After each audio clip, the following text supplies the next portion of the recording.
Good evening, everybody. Sorry for the slight delay. Needed to make sure that I had water. And I'm actually going to turn the music down just a little bit. Alright. Thank you for those who are here this evening. I see you, Cypher, Harpex, if you're here. And, is that an Obi-Wan Jacoby in my chat? If you're actually here, hello. Good evening.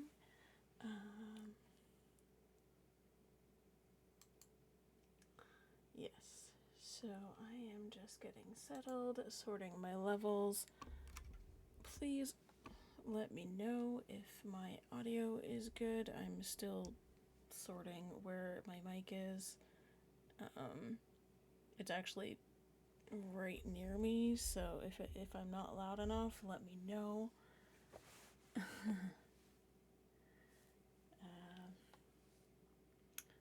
Alright. So I am still getting stuff situated a little bit. And okay. Well, Harpex, if you can hear me okay, let me know. I'm still tweaking levels a little bit. I'm actually going to do this. Okay.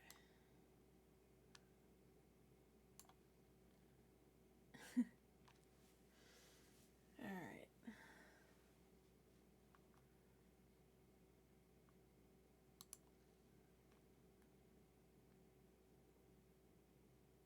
Oh, I can turn my mic up a little bit. That's okay. How's that? Is that better? I am still playing with the sound a little bit. Okay, good. I don't want to blast people's eardrums. I actually switched to earbuds because the headphones were actually making my head sore. So give me just a second.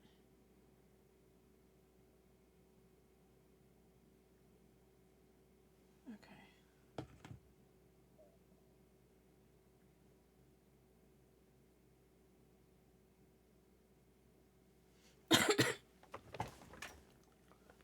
All right. Yes, before anybody asks, I do have water. The cough is kind of a persistent hanger on since having COVID. So I'm not actually sick, it's just something that's been hanging around because it decided it wanted to be a punk. But I'm fine. I can promise you that. Let me know if the music is too loud. I can hear it just fine, but I was trying to not have it so loud that you guys can't hear me. So, alright. Also, I am kind of cold this evening, so. Alright. So, last time we were together on stream, we read chapters 10 and 11 for To All Things an End. So this evening we're going to continue with chapter 12 and 13, and I will pause between chapters for questions and answers. If anybody's been here and has some questions, feel free to ask them. I can also answer a few now if you guys have been following along. But I just want to give some time for people to ask questions and give myself a little bit of downtime because reading for 2 or 3 hours solid actually kind of wrecks my voice for a little while. So, give myself a little bit of a break. And also, I did want to put out there that starting on Sunday the 21st, I will be turning my Sunday streams into workshop streams where I'll be working on some of the more current stuff and asking chat for feedback. And if any of you have art or music or stories of your own that you'd like to kind of workshop together, I would be more than happy to open that space up for you guys as well to kind of get everybody involved if possible. So I'm really looking forward to the change up in format for Sundays so that we can kind of hang out a little bit more. Alright. So we are starting this evening with chapter 12. Give me just a second here while I shift some things around.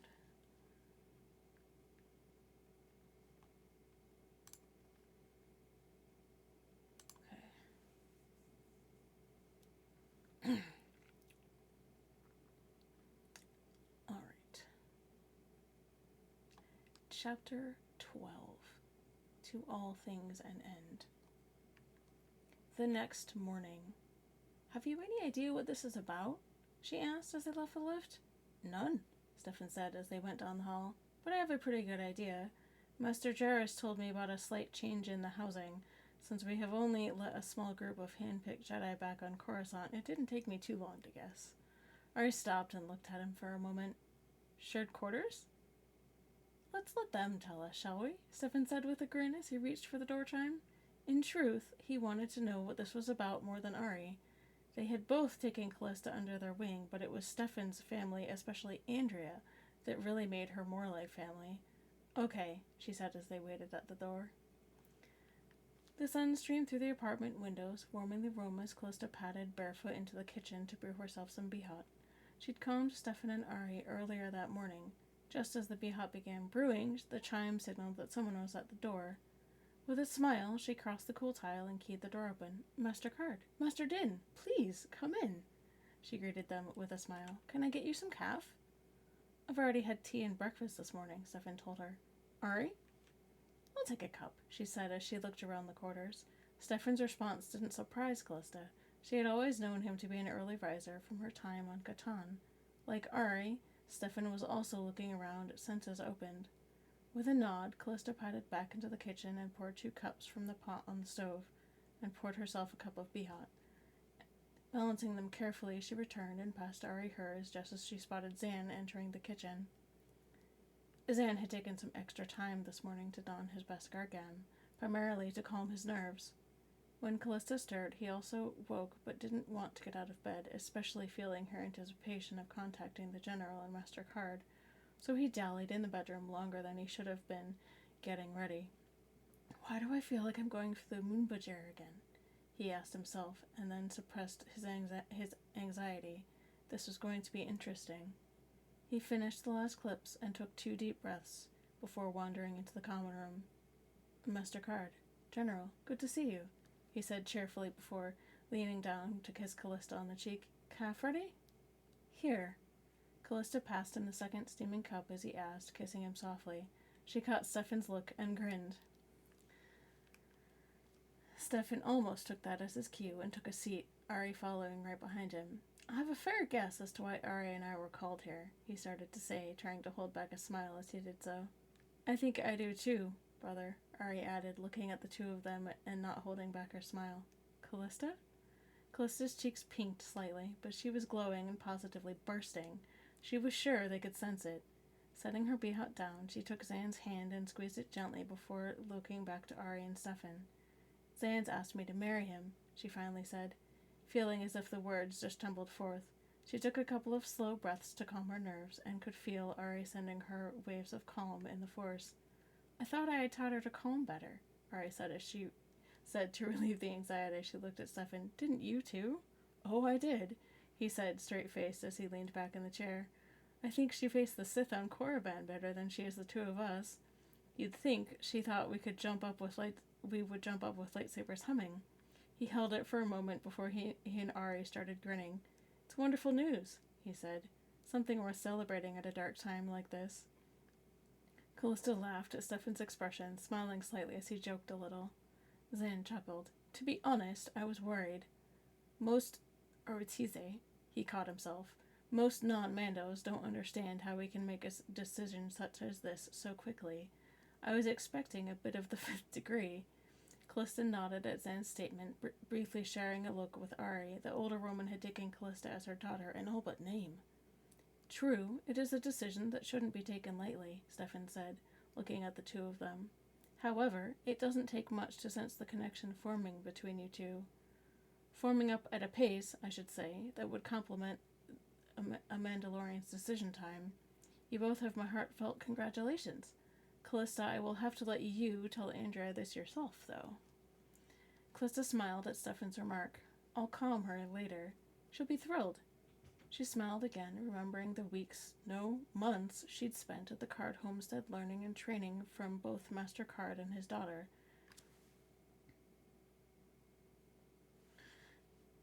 They spoke for a while longer until Ari and Stefan stood up, excusing themselves.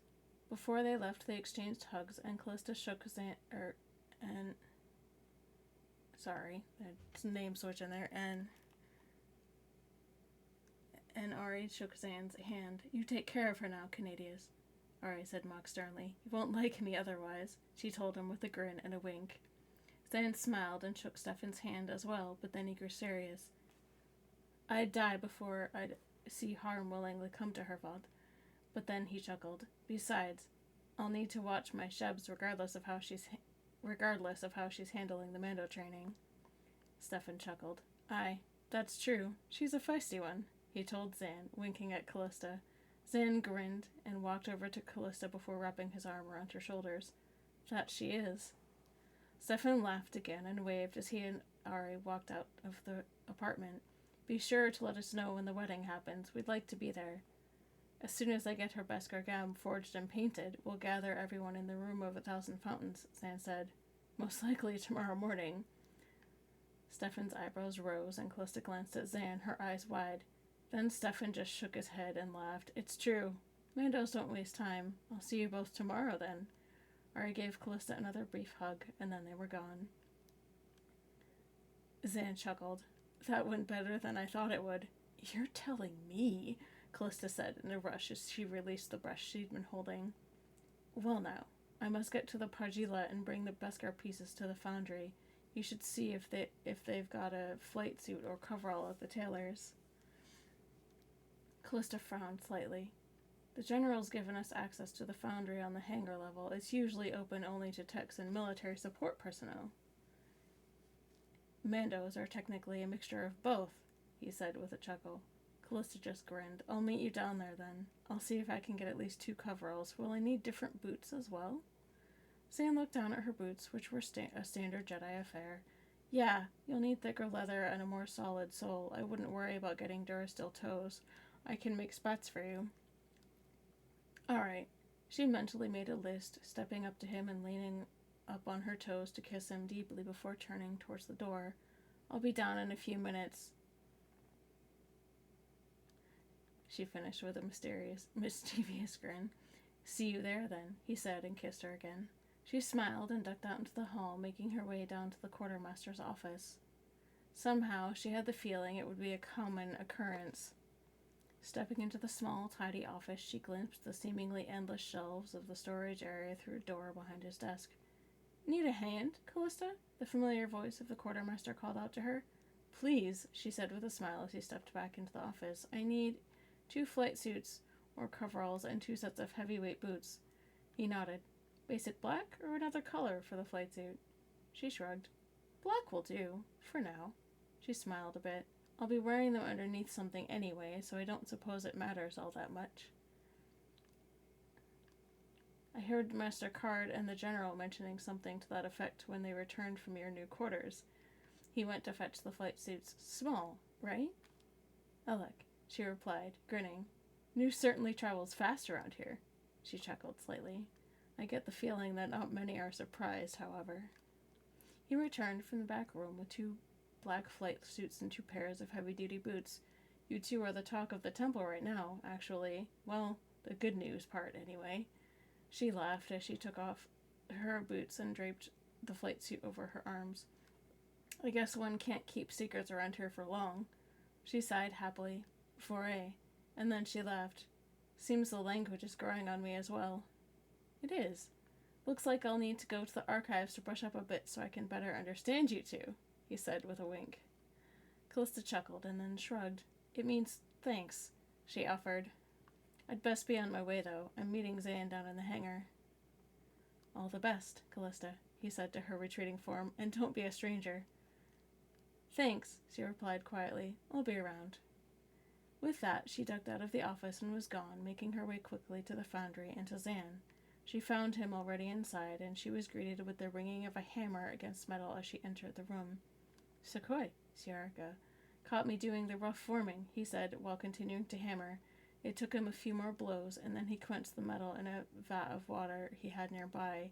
He then put down his tools and went over to give her a kiss. She grinned, kicking the door shut with her foot since her hands were full. Hello yourself, she mumbled around the kiss as she relaxed a bit. There was just something calming about being near him. I see you got some good gear. Sha, but those flight suits are Stealth X style. Callista grinned. News gets around, apparently. I didn't ask for a certain kind, just black. Zan smiled. I didn't think it would take too long for news to spread here. Always does. He pointed to an empty back room. Better put on your flight suit and boots in there. That way I can shape the plates to better fit you. Smiling slightly, she nodded and kissed him again before she ducked through the door. The lights flickered on overhead as she did so. It didn't take her long to change, and she reappeared a few minutes later, tugging at the flight suit to adjust the fit. Good fit. Feel comfortable? Zan asked, between hammer blows. Alec, it's a little loose, but not so loose that it's cumbersome.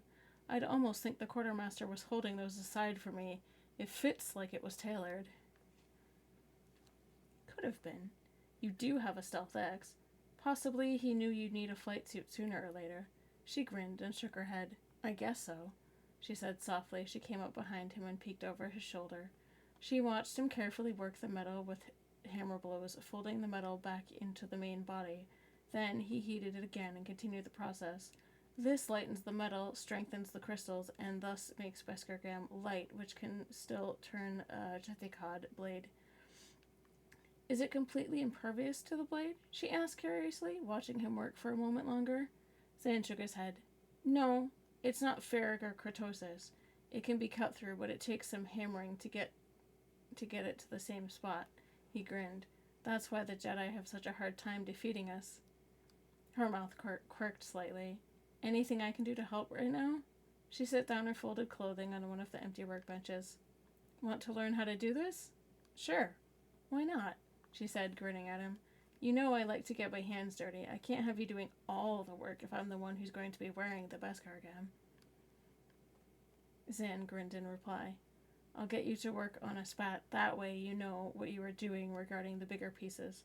He grabbed a bowl full of molten Beskar and poured a bit into the mold the size of 2 of his hands. This is just the first form. When it cools, this is as strong as normal Durasteel and just as brittle, he said as she stood beside him to watch. It should only take a minute or so before we can begin to work it. She nodded, her forehead creasing slightly. The spat is the piece that covers the boot, like that? She said, pointing to Zan's boots. He nodded. This should be enough for both boots. He noticed the first form had hardened. Right, he said, grabbing the tongs and picking up the piece of Beskar before walking to the furnace. Time to get started. A minute or so passed, and then he pulled the piece from the furnace and placed it on the work table. Take the hammer and beat the sheet back down to the same size after I do this, he said as he folded the Beskar sheet in half. Nodding, she picked up the hammer he'd been using and moved in once he'd folded it, beating the metal with firm strokes, watching it slowly thin out to be the same thickness it had been before. Zan smiled and nodded, and then took the piece back to the furnace. We do this 80 times. She gaped at him. 80? Won't that take a while? All day and most of the night. True. We'll be sweating a lot, given the temperature in here. She fanned herself slightly. The general set us up, though. 2 conservators filled with ice water. If we get too sweaty, there is a clothes refresher in the room you changed in. And when we get tired, each of us can take turns napping on the cots. And food? She asked, falling back into her heel or roll as she raised an eyebrow. I don't know about you, but I can't go more than about 6 hours without eating. Zan scowled a bit. Do you remember the ritual for creating your lightsaber? Yeah, she said quietly, looking into the flickering flames of the furnace. To Mandos, this has the same importance. The first Beskar Gam has that same spiritual meaning. No food for us both until this is done. Chewing her bottom lip for a moment, she nodded. All right, then. She took a slow breath, reaching into the Force. An instant later, she felt it flood into her like a river breaking through a dam. Slowly, she began channeling the energy. After a few minutes, she felt more alert. Zan smiled. Good, Callista. Good. This armor is to become as important to you as your lightsaber. Together, the saber, the armor, and your skills are combined with the power of the Force. You and your friends will help change this galaxy. She smiled slightly, feeling like a Padawan all over again, in a way. Rolling her shoulders for a moment, she pulled the sheet of Beskar from the furnace and picked up her hammer again, looking to Zan for instructions. Same as last time, Sharika. Here we go now. With that, she folded the iron and beat it down with the hammer, and thus they kept taking turns. So, little by little, they began to shape her armor plates. When one grew weary, they rested while the other worked. They pulled heavily on the Force, and the Force led them, sustaining them as they did their labors. It was as though the armor was becoming as infused with the Force as a Jedi's saber would. Slowly it began to dawn on Callista. It was the same. It was the final step for her, as much of a finding of self as her trials had been. And when they finished the last hammer blows and the armor had been fitted, it was done. Well, Calica, what do you think now? At Zan's question, she sat up, leaning her head on his shoulder for a moment. I'm proud of it, she said after a moment, admiring the smoothly shaped plates on the workbench, awaiting paint. Zan smiled. Now all it needs is painting. Now your colors can follow the old scheme and have a meaning behind each one, or you can just choose a color because you like it. For a moment, she gazed off into nothingness, just feeling the current of the Force that ran through her. Well, what are the colors that do have meaning? Gray, mourning a lost love. Red, honoring a father. Black, justice. Gold, vengeance. Green, duty. Blue, reliability. And orange, which is a lust for life. Callista mused, pondering that for a moment. Can colors be combined? Say, blue and red? Purple has no meaning in the old traditions, but as I said, it doesn't need to follow the old tradition. I know a Dalk with pink armor, so if you want purple, then purple you shall have, he said, with a smile. She smiled slightly. Purple it is, then, with black trim, I think. The combination suits me well. I never knew my birth parents, but Oops. We have an ad, sorry. I will stop there for a minute and take an opportunity to stretch.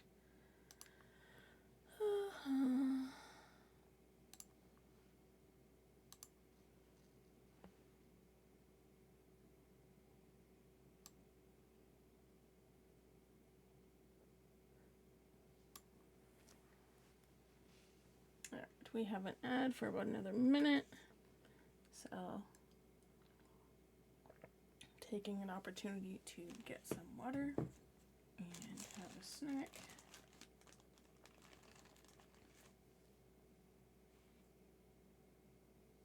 Alright. Oh, thank you. I didn't even realize that was up there. Oh.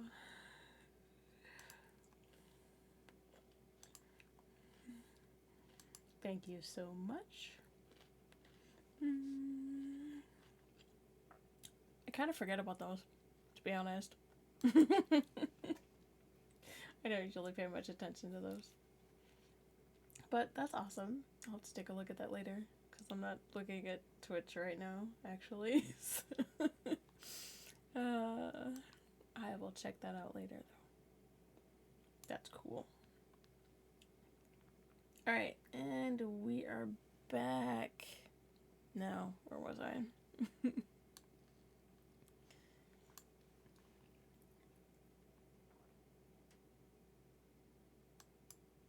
Okay. Here we go. She smiled slightly. Purple it is, then, with black trim. I think the combination suits me well. I never knew my birth parents, but Master Faulkner, the general, and Master Card's family. She sucked in a breath as it hit her just how much they had given her. Zan nodded and handed her the paint guns. This process, Sierra, is most personal. You paint it yourself and think of how you got here and where you may go. He kissed her briefly and then went into the other room to grab a bottle of water and wait until she was finished. As Zan slipped into the other room, Callista curled her fingers around the paint gun, opening the reservoir to mix the paint before reattaching it to the nozzle. Letting out a breath, she reached for the force again. Shab. So much had changed in the last handful of years. With fingers that shook slightly, she began to paint, the deep color seeming to pull her into its richness as it slowly began to coat the surface of the Beskar plates. It was comforting, yet in a way, it saddened her. Finally, she'd found the man who loved her with his entire being. This was tempered slightly by the knowledge that she would never see her master again in the flesh. She smiled slightly, her expression sad, as she remembered his last words to her when he'd come to her in a vision, following his passing all those years ago. I will always be with you, Callista. She squeezed her eyes shut against the memory of that day, the day she'd watched him die. But there was something else there now. Hope for the future. Stefan and Ari had given her that. Yeah, she'd had her times of struggle, but Master Card had always been there for her since the first day they'd met. And Ari. Callista smiled slightly. She was finally thinking of the older woman as something more than just her teacher. She was also a good friend. Purely by feel, Callista switched out the purple for black, her eyes still closed as she let the force guide her hands. It seemed like time was dragging, but finally she opened her eyes and set down the paint gun. Zan heard the sound of the paint gun hitting the bench and came out to investigate. What he saw was a brilliantly painted set of armor, and Callista half staring at it and half dreaming. He kissed her gently. It's you, Caliga. It's perfect. She jumped slightly when Zan came up and kissed her gently. Sorry, I was a little zoned out there, she said, apologizing after they broke apart. Wow, she breathed. It shouldn't take long for the paint to dry, and then we can put in the gadgets. Nodding, she leaned back against the workbench and wiped her forehead with her sleeve. I think you'll have to help me with that. It's been a while since I did anything with small-scale electronics. For that, we can take it up to the apartment. I think we're done here. She smiled slightly and stretched, twisting to work a kink out of her spine. What time is it, anyway? 0100, Zan said with a frown. Well, as long as I can sleep in a little bit. She chuckled. I just hope I don't have rounds. I shouldn't, at least. Zan looked at her. No rounds. Something about your Padawan covering them tonight? She raised an eyebrow. I'll check that, but I think you're right. How did you...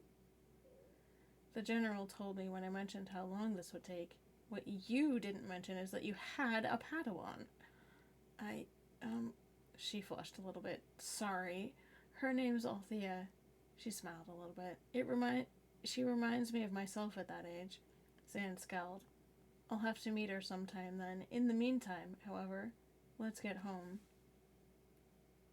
Callista flushed again. I'm sorry, I should have told you. She slid her hand into his momentarily before she let go to pick up the now painted Beskar. Zan just shrugged. I think you owe your Padawan a bit more of an apology, nearly forgetting her. We'll have to make amends on that. He shut down the furnace and shut power off to the spare and the main rooms before following Callista to the lift. Her face heated in embarrassment, and she looked at the floor momentarily. He was right. She had been careless. Her Padawan deserved better. The ride up to the apartment was mostly silent, and Callista was relieved when they finally arrived. With a groan, she set the Beskar plates on the table in the common area, momentarily sinking onto the nearest chair. We can work on the electronics in the morning, the Ritterach in the afternoon, and make amends to Althea in the evening. I think we're both wiped. Zan told her. She nodded wordlessly, reaching for his hand as she pulled him down beside her and buried her face in his chest for a moment. I should have been more conscious of her needs, too, she said quietly after a moment. Well, I figure we'll be on the move again soon, and your Padawan does need some field training. So... Alec, was her quiet reply as she snuggled into his chest, fighting sleep. It had been a very long day for both of them. Come on, let's get to bed, Zan said, picking up Callista in his arms and walking towards the bedroom. She smiled sleepily, gazing up at him for a moment. We could both use it after today, I think. And when we get up, we need to eat, she trailed off, trying to fight a yawn. Indeed, he said as he set her on the bed before he began changing out of his armor. Fighting a yawn, she pulled off her flight suit and draped it over the nearest chair before pulling on some sleep clothes. Then she slid between the blankets and laid her head on his chest. He could barely keep his eyes open, but he gathered her close before he dropped off to sleep.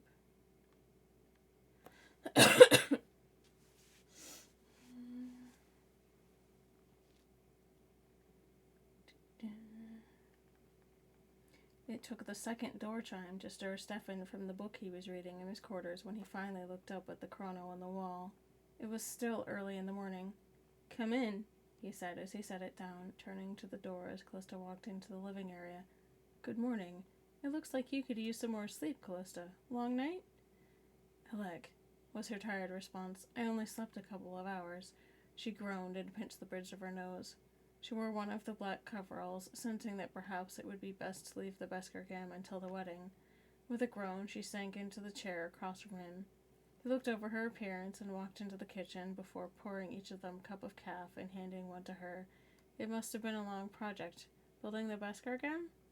Her eyebrows rose and she accepted the cup with a nod. Yeah, how did you... She peered at him over the rim of her mug. Stefan merely smiled. I try to stay knowledgeable. It isn't too different from the Jansari. They consider theirs a higher achievement than the building of their lightsaber, even. He took a sip of his calf before continuing. Zane and I converse quite a bit, even share ideas on martial technique. I know enough about Mando culture to know that the armor would be made if you two were engaged. She grinned a little. In all honesty, I wouldn't have expected it at first, given how we met. She told him briefly of Rendilia as she sipped at her calf. He smiled as she relayed the tale. So, how far along are you? I completed it at about 0100, she replied, yawning before apologizing. Don't worry, he said with his usual fatherly smile. Nervous about all of this? Zan, not what's coming. A little, she admitted after a moment. But being with Zan is like finding that missing piece to a puzzle you've been trying to finish, she said with a smile. Oh, I understand that well, Stefan told her. That reminds me. He started to get up, heading to one of his bookshelves. Though you are not Katani and I haven't been your main teacher, there is an old tradition of a master giving a gift for an occasion such as this. Callista's eyebrows rose in surprise. Master Card, She stopped for a moment, calming herself. You may not have been my main teacher, but your family and the general, you are my family. Her words were soft and choked slightly with emotion. I feel the same way, he said as he pulled a sealed book from the shelf and reached into a box next to it to withdraw an item. So I'm presenting this as a master and as a father. He handed the leather-bound book to her. As much as we've discussed saber technique and Catan's history, you were so interested in the historical part, so this is the entire chronicle of Itaro that I told you about. This, he said as he handed her the wrapped item, is a medallion, an ancestor of mine. Johan Card was an old friend of Ulit Qualdrama before he joined Exar Kun.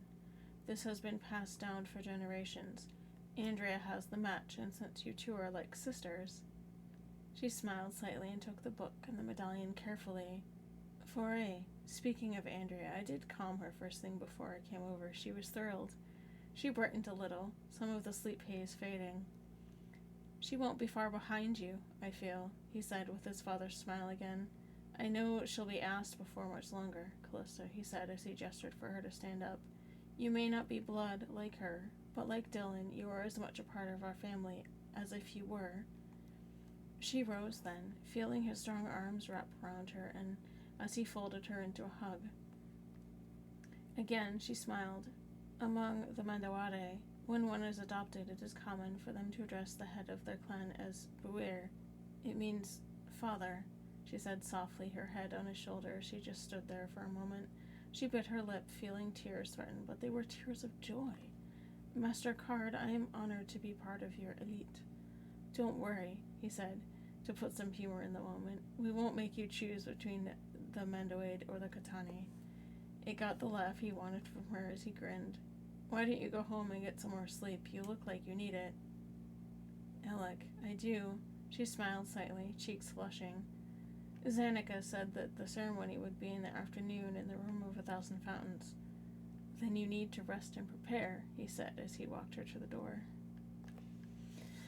I'm gonna get myself a glass of water.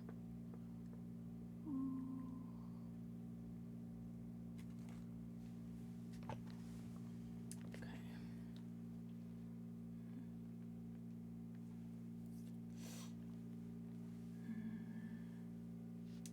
The Din apartment. He awoke with a start, hand darting for the lightsaber on the low table before the sofa. The light slowly rose as he leaped over the back of the couch, facing the entryway, ready for an attack. His bare feet hit the cool wood floor, and his eyes focused on a familiar silhouette. He grinned sheepishly and lowered his weapon. Interesting night, I take it? Ari teased as she set her data pad on the hall table and shrugged off her jacket. You could say that, the rogue replied, stretching. Long day at the office? What time is it anyway? It's just past midnight. Ari crossed to Mick and slipped into a tight hug. He winced and let out a slight moan.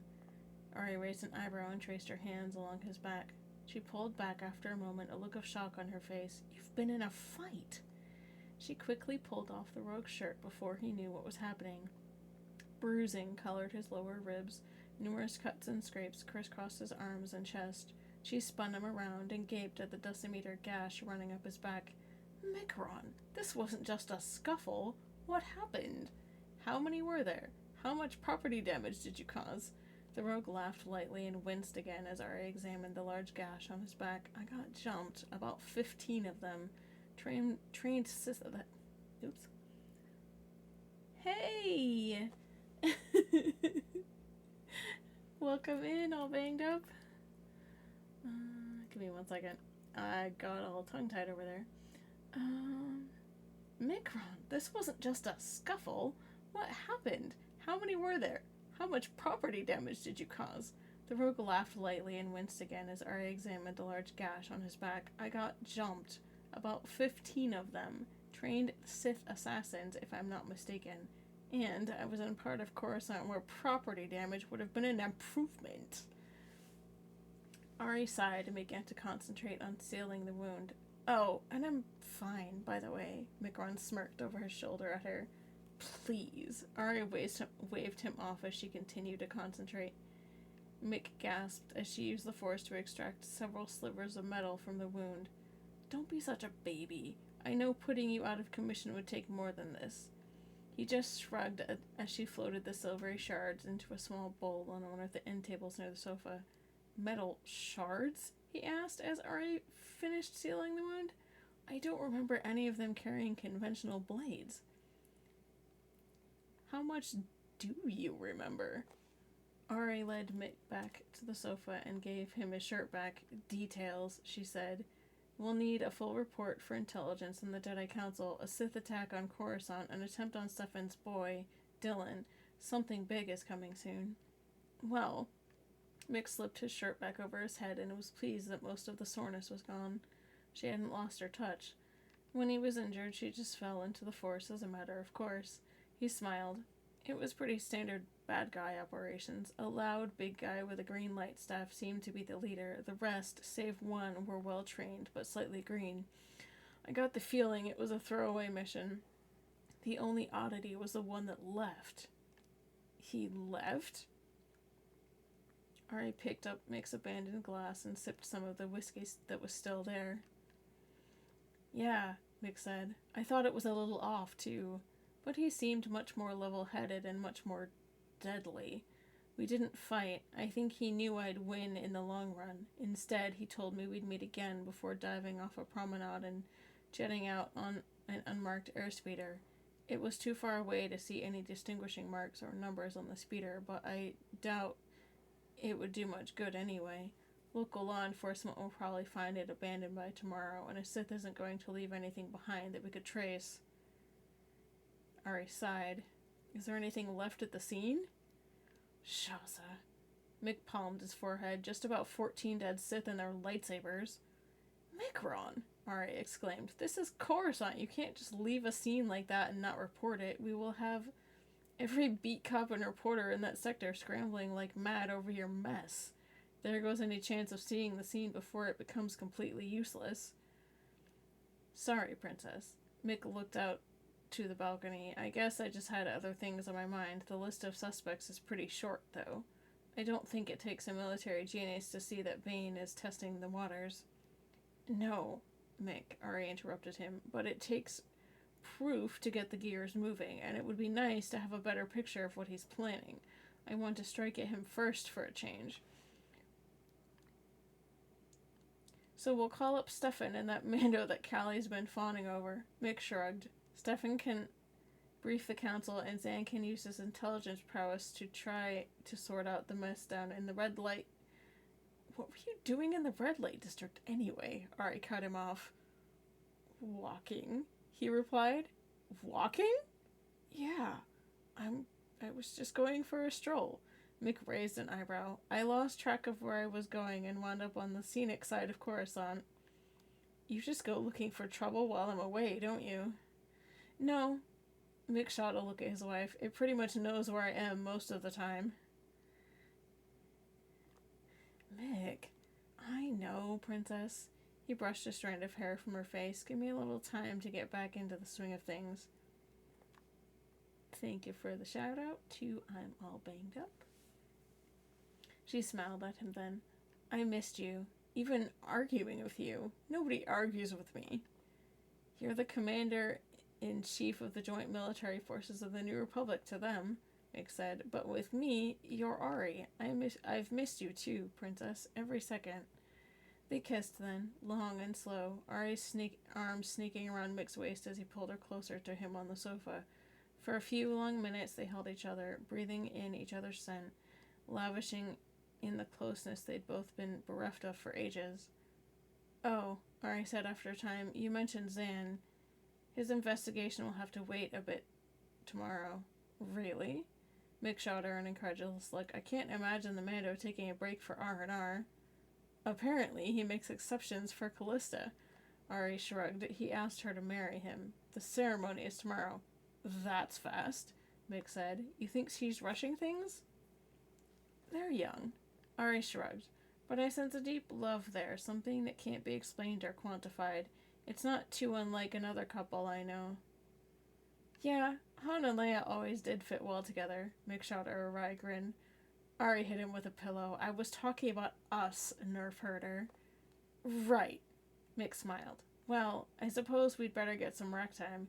It's going to be a hectic day tomorrow. A wedding, a briefing with Stefan, your intelligence unit, and an investigation. Sounds like fun. And afterwards, you and I have a date. A date? Ari laughed.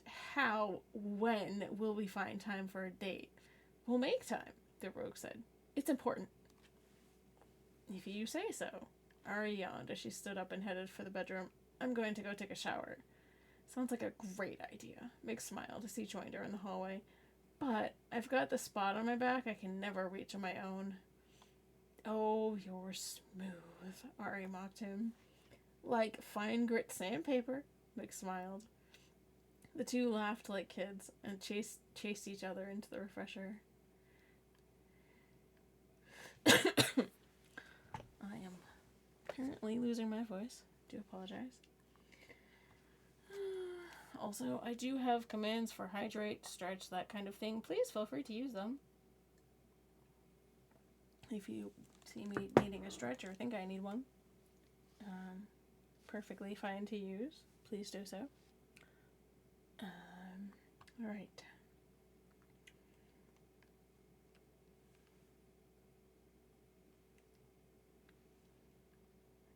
Stefan was walking around his desk from preparing to fly back to Catan when the comm unit chimed.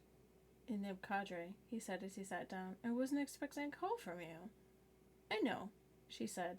Stefan could see on her face that something was bothering her, but before he could ask about it, she continued. I need to see you in my office, Stefan. It's urgent. Sure, he said a little uneasy. I'm on my way. It only took Stefan 10 minutes from the temple to the public entrance to Galactic Aerospace's design office, Nib's unofficial headquarters of the company. Nib was a trusted friend and a close associate of Stefan's, not only because of her husband, Brink Cadre, but also because she was the only person Stefan trusted with the mobile suit designs. Galactic Aerospace was the sole legal designer of industrial working mobile suits, the only legal mobile suits allowed in the New Republic. Because they worked together on design so often, it was easy for Stefan to enter her office as soon as he arrived. What surprised him was that Ari was waiting there along with another New Republic officer, Admiral Drayson from New Republic Intelligence.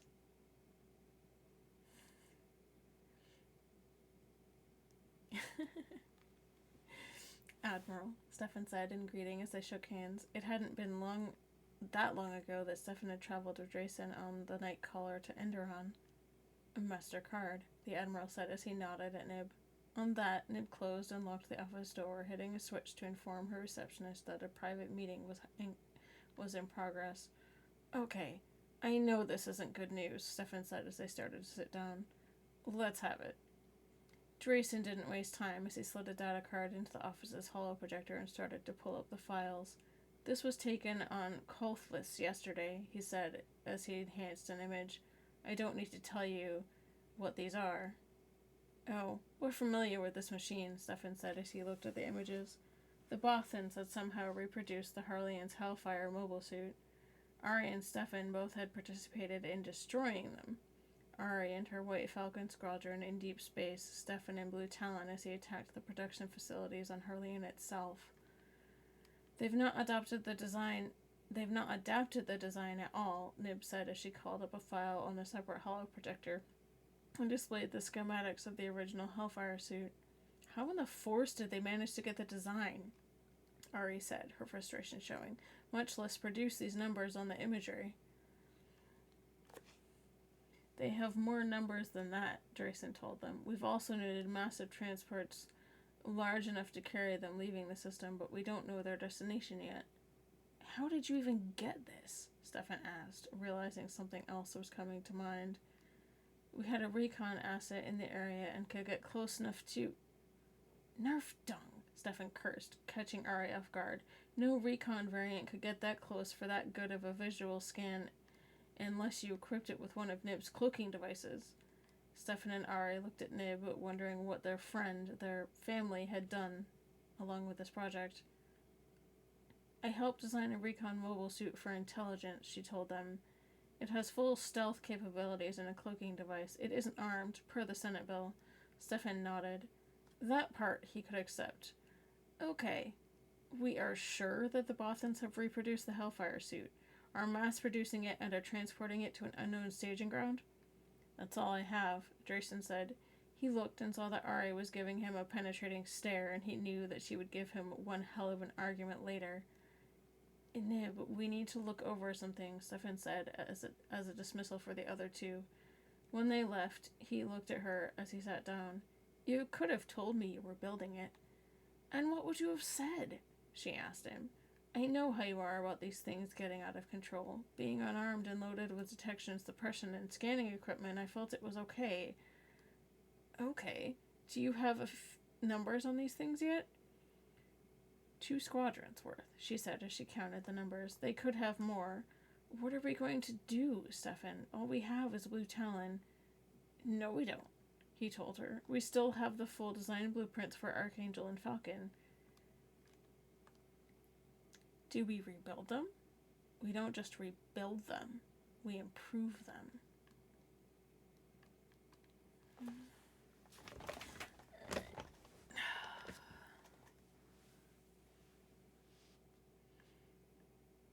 If you're not careful, we're going to be late, Andrea said to her father as he returned to their quarters in the temple. You're starting to sound like your mother. Stefan joked, handing her 2 data cards. When we get done, I have an engineering assignment for you. No staying for any kind of reception? She asked as she looked at the data cards before sitting down and inserting them into her laptop terminal. It was her specialized one that she used for her designs and other special work. We'll have the time, he said as she pulled up the files, waiting for her reaction. Daddy, she started to say, Archangel and Falcon's blueprints? Yes, her father said as he handed her a 3rd card. She inserted this one too, and her eyes widened. This is the schematic for Blue Talon's beam cannon. Are you serious? What I need you to do is to come up with a design that has a lower output than the beam cannon, Stefan told her, but still be able to punch through armor in a single shot. This might take some time. We're not going to have much of it now, Stefan said as he left his room to prepare for the ceremony. Alright. And I'm going to pause there and get some water.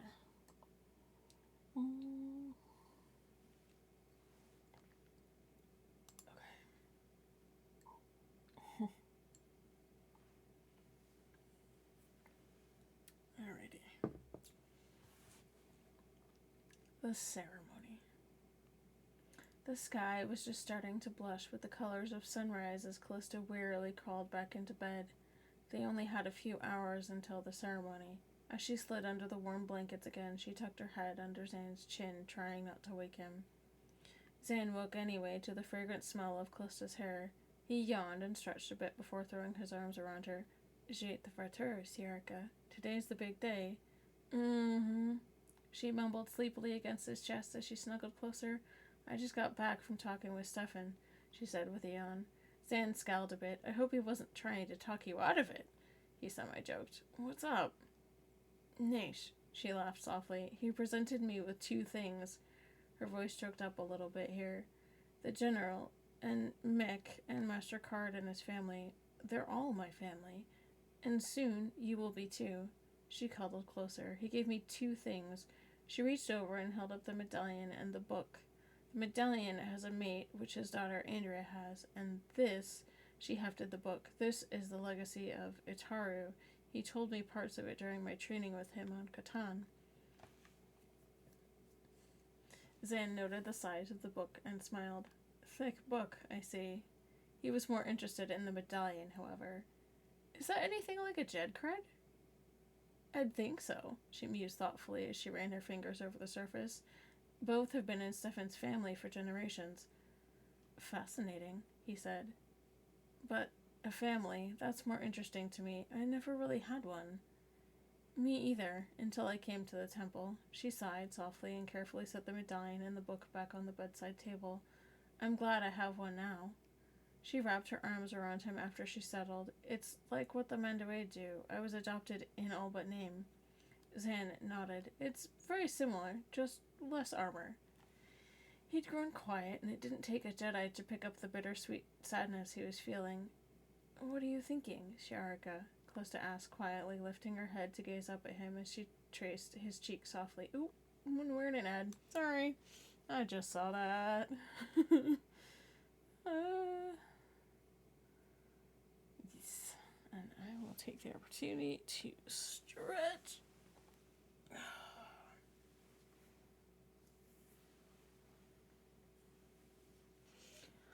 I see an all banged up in my chat. Who else do we got?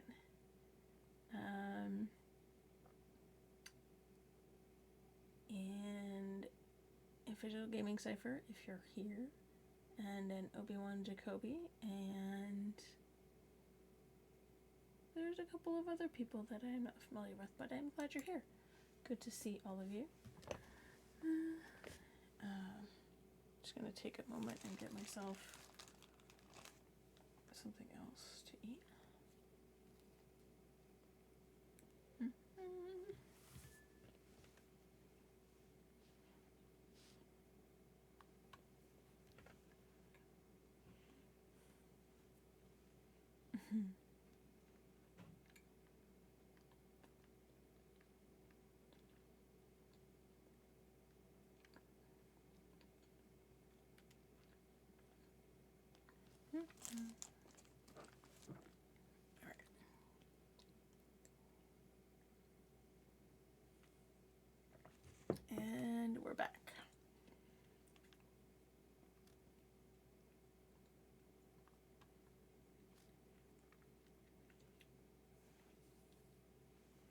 Zan sighed as he got out of bed to dress in his Beskar again.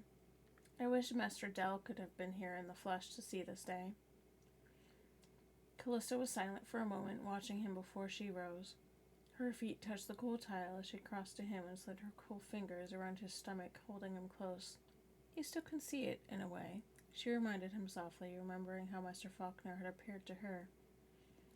Zan smiled. I know, he said. He would tell me the same thing, no doubt. He hugged her close for a minute more and then finished putting on his armor. So, are you ready to try yours out? She grinned at him, much like a youngster getting her first speeder. Are you kidding? I've been looking forward to it.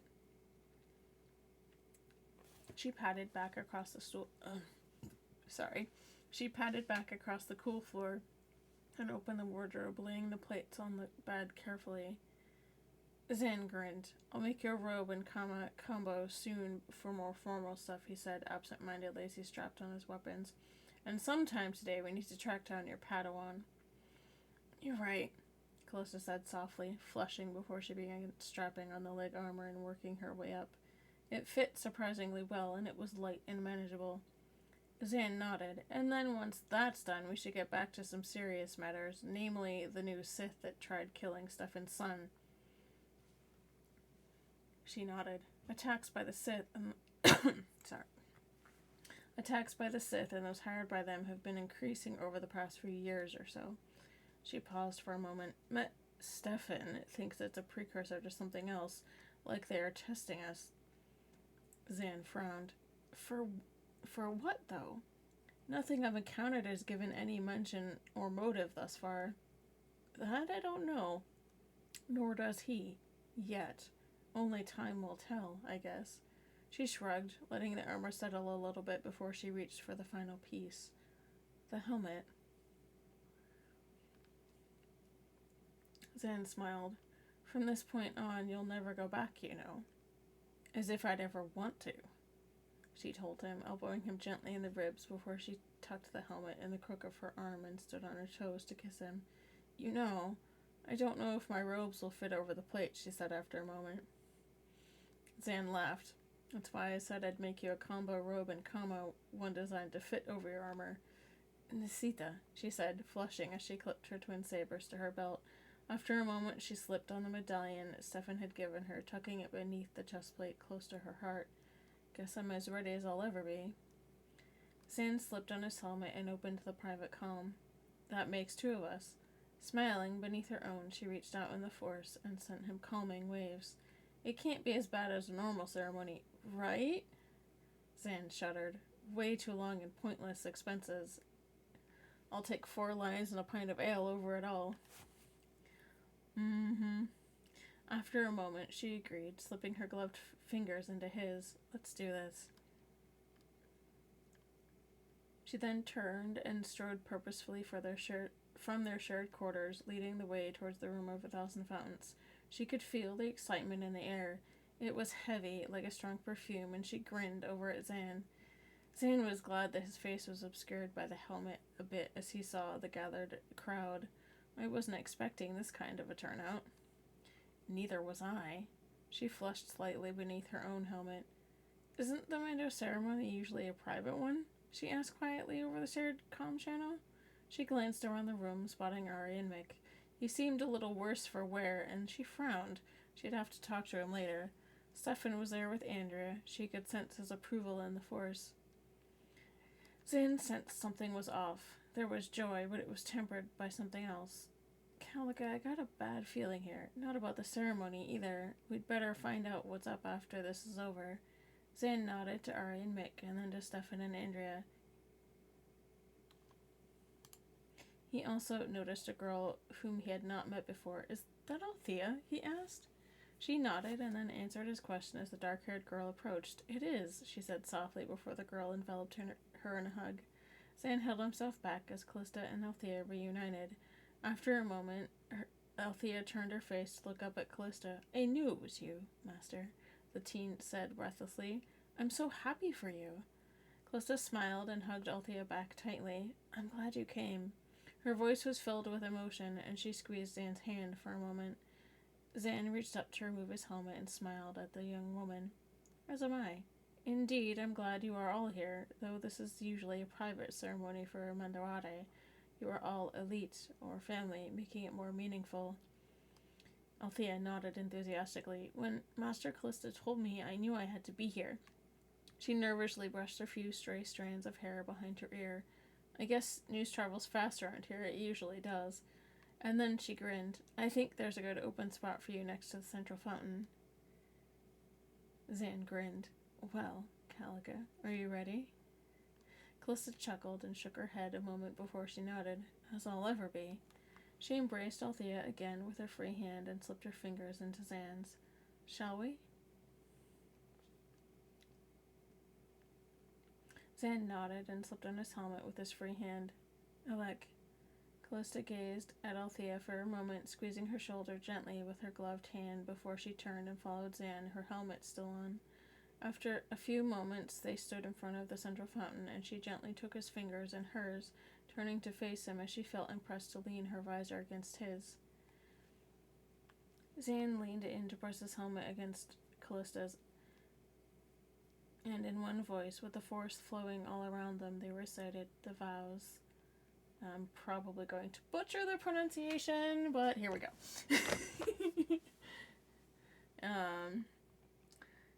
Mi solus tome, mi solus dar tome, mi medinui an, me bajuri verde.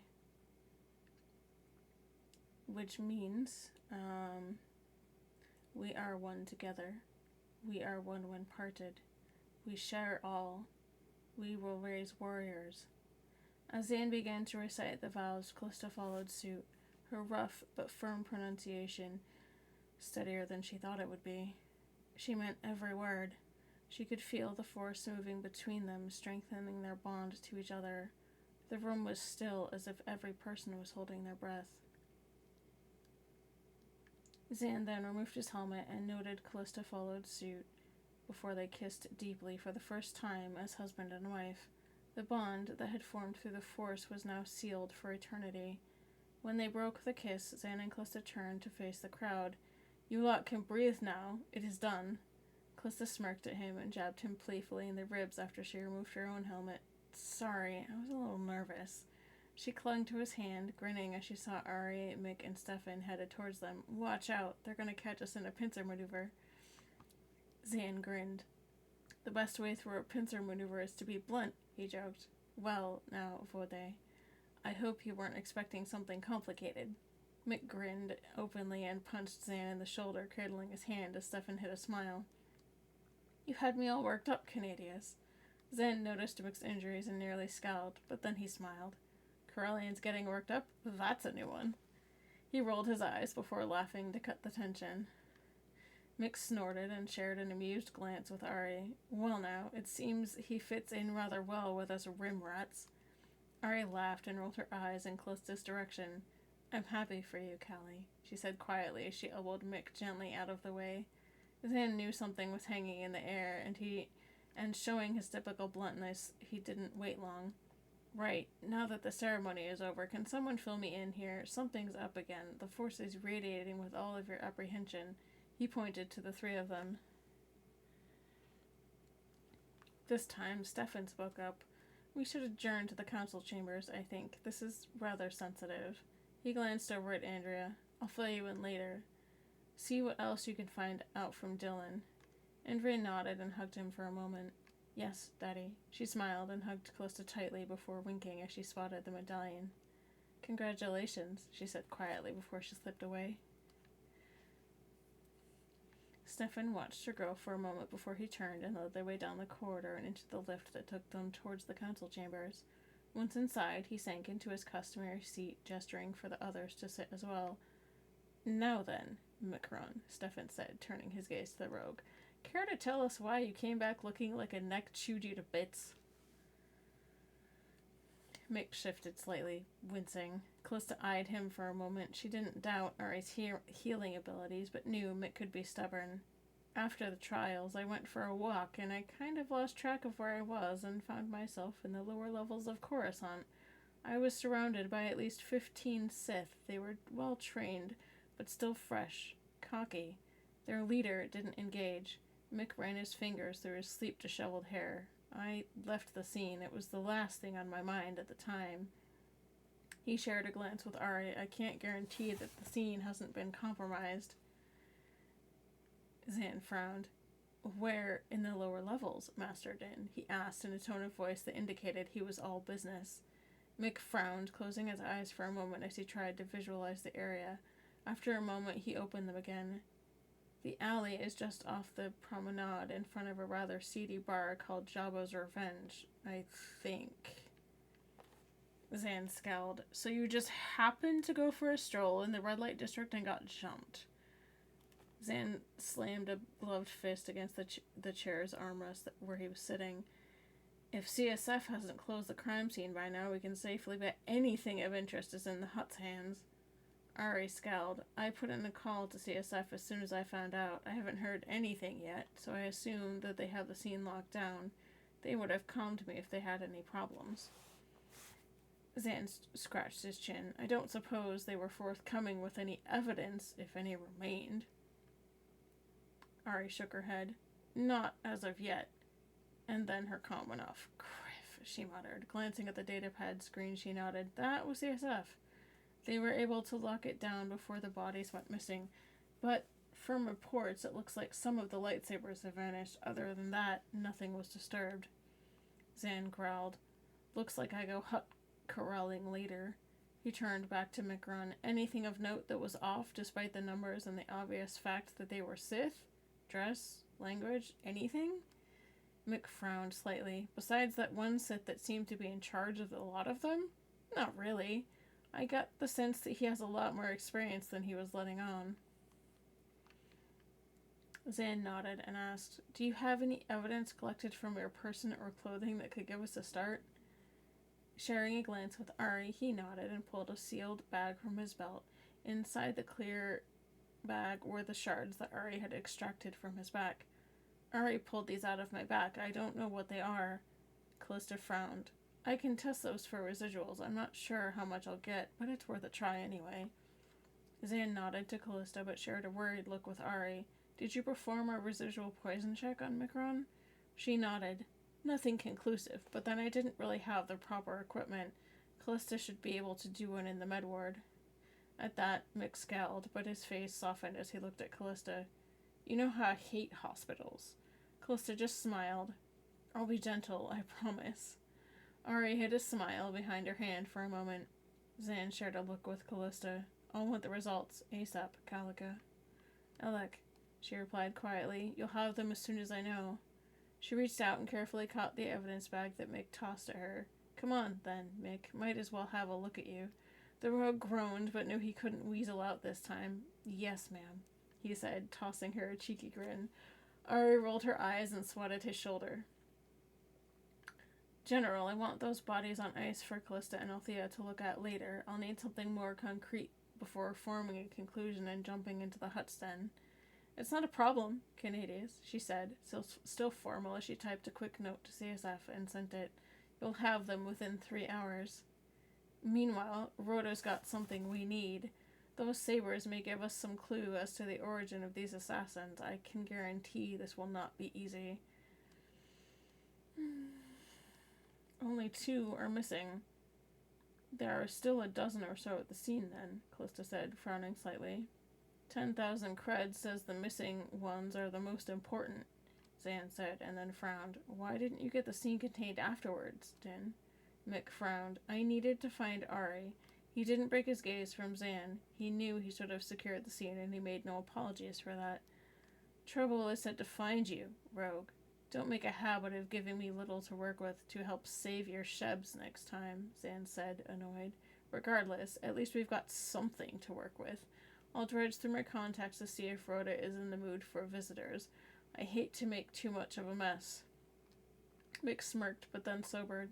If you need a hand, just ask, Canadius. Zan nodded curtly. Anything to add to my list while we're at it, Stefan? Stefan stroked his beard for a moment. No, I think that about covers the pressing matters right now. I think we can adjourn for the moment. Zan stood up. It might take me a while to get word back from my contacts. They're usually skittish when it comes to the huts. So I'll play nice with them until Callista comes back with the info on the poison test and the metal trace. Stefan nodded. It's best we let her get to that then. He rose and nodded again. If you'll excuse me, and then he was gone. Zan blinked and looked at Ari. Still disturbed by the attack on Gatan, isn't he? Yes, he is, she said quietly. Zan nodded, but kept silent for a moment, unsure if the two events were somehow connected.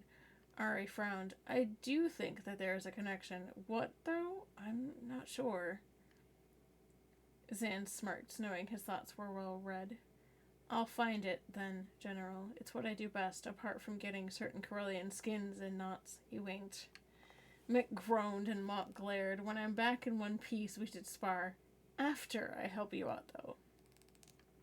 Zan nodded, but looked at him seriously for a moment. But for the time being, don't go for any late-night walks outside the temple walls, Mevent. All right, Mick said crossly. Besides, I doubt the women would let me, he said, trying to lighten the mood. Zan put his helmet back on. Well then, I'll drag the nets now and see what I can find. Calica, you got my channel. And with that, he walked out of the council chambers. Callista nodded and blinked in surprise when he pulled the same thing Stefan had. Well, that was interesting. She stood and tucked the evidence bag carefully into a belt pouch. Alright. And that is the end of chapter 12. I'm going to pause there for a moment, get some water, have a stretch.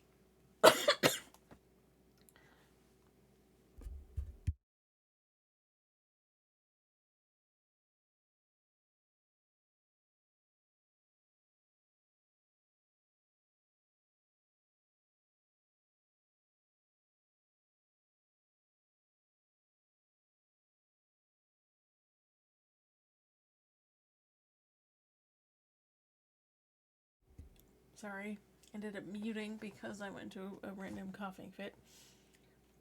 Yeah. So, I'm just going to pause for a few minutes. There were a lot of Mandoa words in that chapter that I did not translate. Hopefully they were easy enough to figure out from context. But if anybody is interested, I can translate those for you. There was quite a few. And my pronunciation is probably absolutely terrible, but I do try.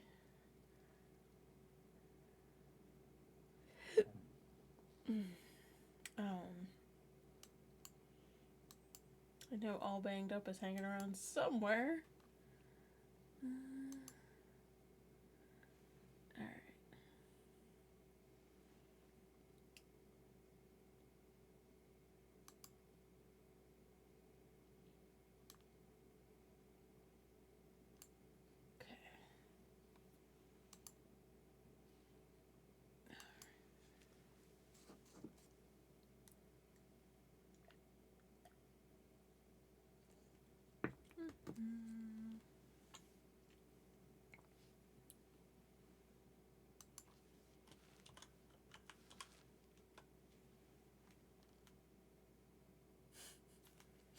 I am playing with the chat cat. You guys can feel free to do that as well. That's why it's there. If you look on my About panels down below the stream, there's a list of commands both for the channel but also for the chat cat, so please feel free to use those. That is why they are there. Yeah.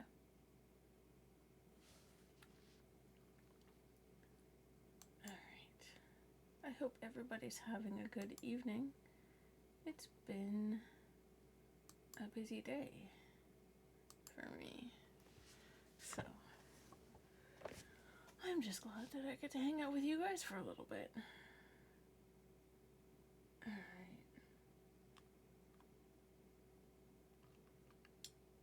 Okay, and I do believe that the next chapter is a little bit shorter.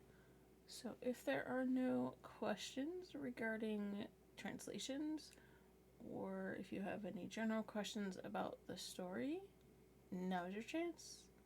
Because I'm going to hop into the next chapter if there aren't any. Just going to give myself a little bit of a break before I jump back in.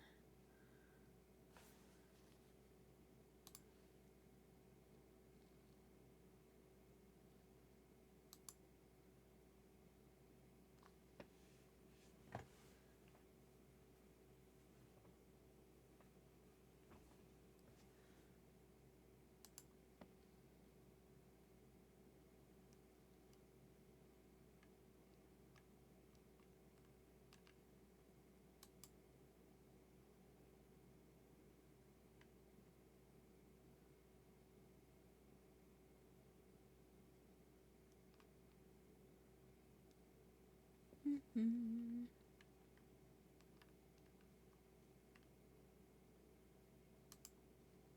Okay. Alrighty. Sorry, I was checking Discord. Alright. Okay. Let's jump into chapter 13. I was hoping that people would have questions. You are more than welcome to ask. I know that for many of you, it's probably you've only been here once or twice, so if you have any questions at all about the stories, please feel free to ask. More than happy to answer any questions that you have, as long as they relate to the story, the writing process, any of the characters, the stream itself, anything like that. Totally fair game.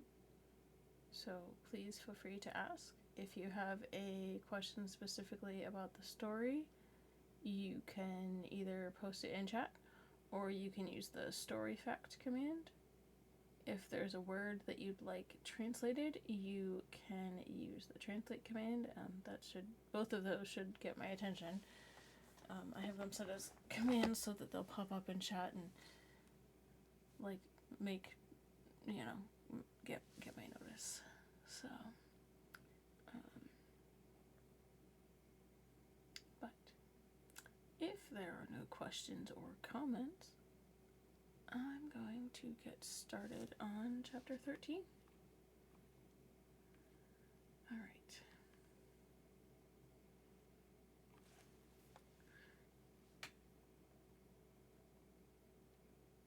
Renfar. The pain. It was intolerable, yet it was tolerable at the same time. It was actually difficult for him to describe what it was like being in the embrace of pain. Amrond had told him that it was an important part of his training and conditioning, as it was for all apprentices. I failed, Falk had told him as they left Catan. You have not, his teacher told him. You were instructed not to kill the boy. Yet. A message was to be sent to the Jedi. You have done that. I wanted to kill him, Falk told him. Yearned for the release of it. Then you should contemplate this in the embrace, Falk. Face your temptations of it or follow your master's orders. So he had hung there for hours. Interestingly enough, just as one of his former teachers, Stefan Card, found that music during his meditation brought him so close to the Force's will, the embrace of pain was beginning to do the same for him.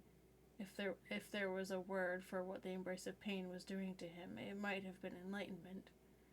Couldn't even kill a Jedi, he heard the taunting voice entering the chamber. Not even a scratch. He relaxed, having learned the secret to letting the embrace release him, and knelt on the floor while his body worked out the aches from so long. I was ordered not to, he said, having learned that lesson already from his session. Obedience to Lord Bane is above all. Having been an apprentice for longer than I, you should know this. I think he has you there, another said. This one had befriended Falk after a while, as much as a Sith apprentice would, at any rate. A lame excuse, the other said as he spat at Falk. Just like a coward would. Falk looked up at him, the urge he felt on Catan returning to him, and he could somehow feel his heart nodding at it.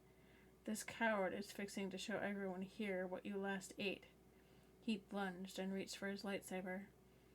Bane and Amron looked over at what was left of the carnage in the room. The only thing undamaged was the embrace of pain, strangely. A matter of minutes, Amron said as they left the room. He went from calm understanding after being in the embrace for hours to controlled rage instantly. Impressive, Bane grumbled. Most impressive. I believe his training will be complete soon. Just in time, then. They walked out into the great hall of the old citadel on Renfar. Bane would be gathering all of his warriors here in the evening. It was going to be a grand announcement to their order. Redan? He asked, as Amron as they crossed the room. He should be here soon, Amron told him. As we thought, he was the only survivor and has seen the stranger's ability firsthand. Good. See to it that he reports to me immediately.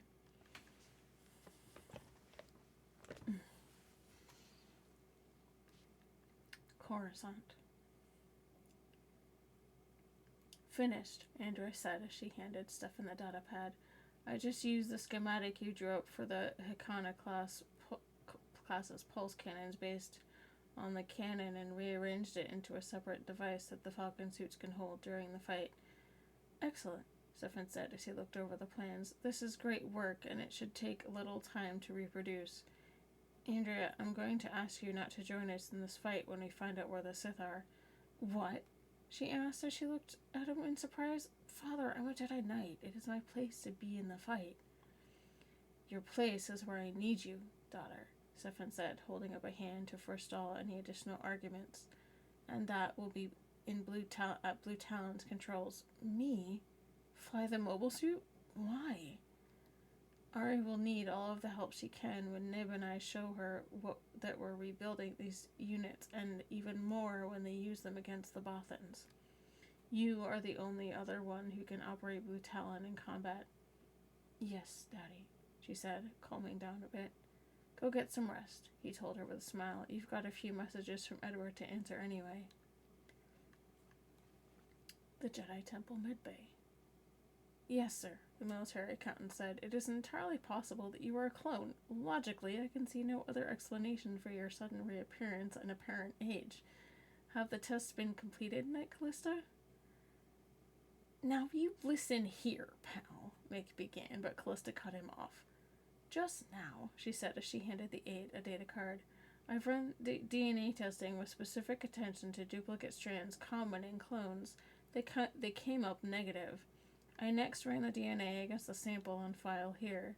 That came up with a 99.95% match. All evidence points to this man being who he claims to be. Outside of that, General Din, I, and the Jedi Grand Master can sense nothing to suggest the contrary. The aide paled a bit as he pored over the technical data. He looked to Mikron sitting on the padded med table with his shirt off as Callista worked on completing the job Ari had started the night before. This is unprecedented, he said. Reopening your file will be easy. Ad caught me again. Dang it.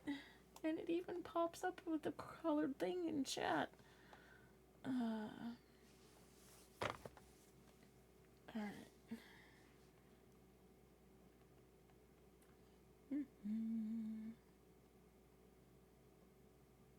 Okay.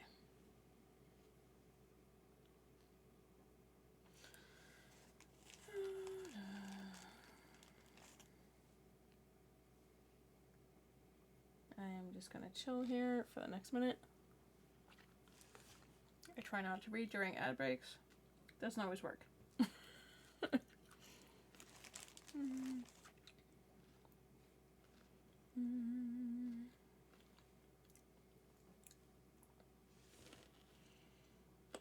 Alright.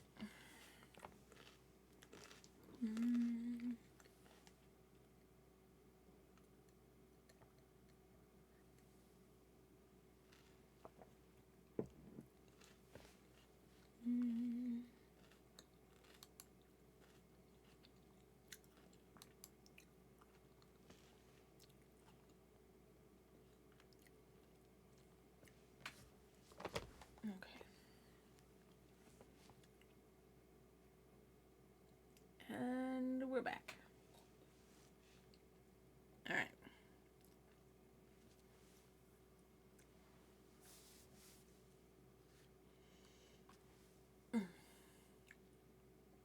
The aide paled a bit as he pored over the technical data. He looked to Micron, sitting on the padded mid-table with his shirt off as Callista worked on completing the job that Arya had started the night before. This is unprecedented, he said. Reopening your file will be easy, but your will has been dispersed, your remaining funds transferred. There's a plaque in the Hall of Heroes with your name on it. Okay. Mick raised a hand to forestall the accountant. One thing at a time. The will. I left everything to Ari, right? Yes, the aide nodded. Well, that shouldn't be a problem then. I'll have her sign the Firebird back over to me and we'll call it square. Ow! Mick flinched as Callista probed his bruised ribs. They're cracked, Master Din. Callista frowned as she began concentrating. I don't remember getting hit that hard, Micron started.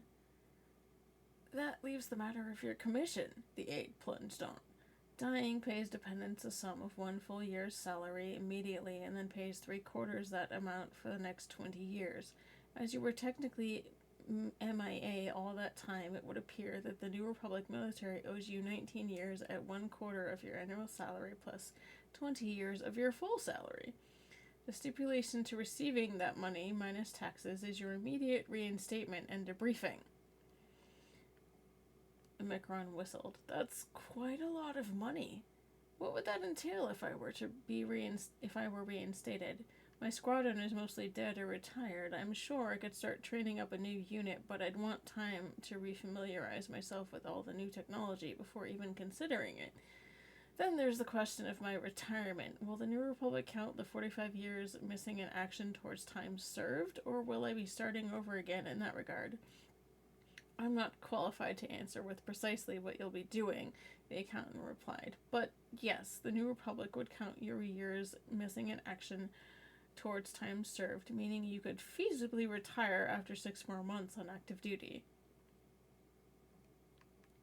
Give me the data card, Mick said as Callista went to look over a diagnostic machine nearby. I'll have to think about this.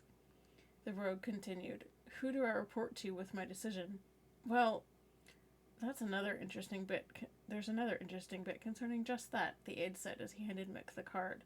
With the consolidation of the New Republic military forces and some retroactive promotions, your new rank is now full bird colonel and you report directly to, General Din. Micron laughed and then winced with pain. That makes things easier. What about Maxwell? He said, rubbing aside. Colonel Maxwell? I suppose you two would be on the same par with rank, the aide replied. If that's all, Lieutenant, I need to get back to letting this talented young lady patch me up. Mick smiled. Aye, sir. The aide stood, hesitated, and then saluted the rogue before taking his leave. Callie, Mick said. He turned to see the young woman still looking at the diagnostic board. Something wrong? I'm not sure. Callista turned to face him, frowning. You're something of an anomaly, Mick. The machines all say you're near 87, but the Force and your appearance say otherwise. It seems like your body is having some difficulty reconciling the two. Huh? Callista sighed. By rights, you're healed. Every trace of every wound has been repaired, but your pain receptors are still misfiring, actually. It's almost as though your brain is forcing you to feel the effects of last night's fight like an 87-year-old would, even though your body has already sprung back to 100%. Well, Mick shrugged, I was under for longer than I've ever been before, longer than anyone I've ever heard of, actually. Could it be a side effect? More importantly, do you think it's something I'll get over? It's just pain, I suppose, and I can usually shunt it or ignore it, but I'd rather not have to split my focus like that every time I fight. I'm not sure, Callista said, her arms folded. I'll have to do some research and see what I can dig up. I'd appreciate it, Mick smiled as he put his shirt back on. Anything on those metal shards? No detectable poisons. Callista moved to collect the small bag containing the slivers. You're clean. I'll get these to Zan so we can run them through forensics. Maybe we can find a point of origin. Well, thanks for patching me up, Callie, Mick said, enfolding the young woman in a hug before heading to the door. I will try to find my wife, Stefan, and Zan, see if they found anything yet. Callista smiled and shook her head as Mick left the med ward, but she was worried. As she told him, He looked and acted half his age, but his physical body told a different story. Frowning, she stepped into her small office and closed the door before she calmed Ari. It was hard for her to keep her voice even. As calmly as she could, she told Ari the news, but she still felt the ripples from Ari. Her expression tightened. She knew it was hard, but she felt Ari had a right to know. Quietly, she signed off and then calmed Zan. Zan was scouring the holonet, searching through the CSF report not given to the council. Nothing of note besides the fact that the coroner hadn't examined the bodies. Zan smiled a little at that nugget of news. The general did have enough pull in that department, at least. He then got a warble in his comm from Callista. He opened the channel. "Hello, Sharaga. You have something for me, I hope." Callista smiled slightly, but it wasn't much. "I finished seeing to Mick, and I've got the analysis of the shards for you, plus a medical workup on him." Zan scowled slightly. "Go ahead." "The shards themselves are free of any toxins, which is good. I did find some trace elements on the metal that are only found in one place. Renvar. Mick's doing better." She sighed, wondering how to tell him. Zan frowned. "Renvar? Why are the Sith massing on that ice ball?" he wondered aloud.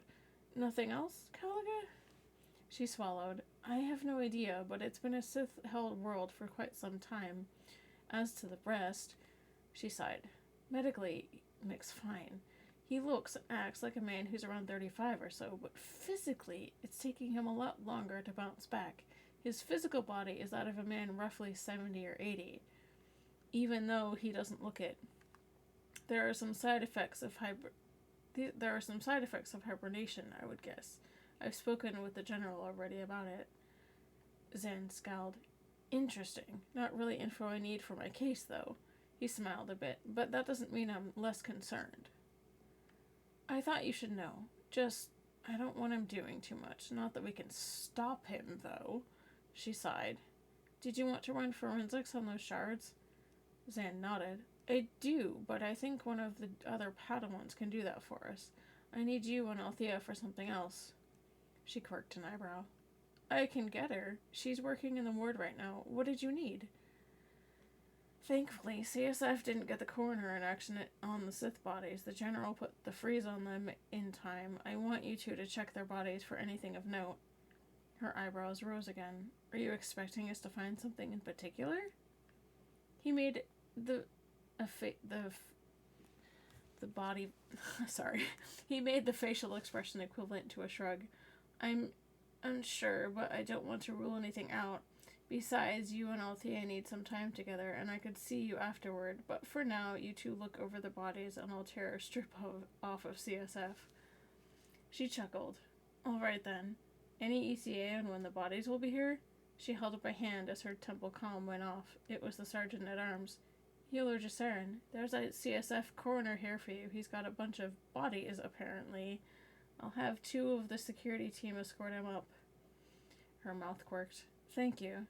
She cut the comm after a moment. "Looks like I'll need to get back to you." Zan frowned. "Criff. CSF is really pissing me off. All right, I still want you and Althea to work on that, Calica." "I know," she said quietly after she closed the line with the sergeant-at-arms. "It could take a while, though. At least a dozen bodies." "Understood. That gives me a chance to scour the holonet more then. I'll be at the apartment afterward." "Alec," she said, stretching slightly before she stood. "I'll have to change into surgical attire, but I'll be there as soon as I'm done." "Understood, Siarka. Canetus out." With that, he closed the comm. Swearing softly, Callista pulled off her helmet and began stripping off her Beskar gam until she stood in nothing but her coverall. With that done, she made her way to the morgue and gowned up. Althea was already there, setting out the instruments. With a groan, Callista scanned the bodies. 14. Shab, this is going to take all night. Shaking herself, she stepped up to the first corpse and began.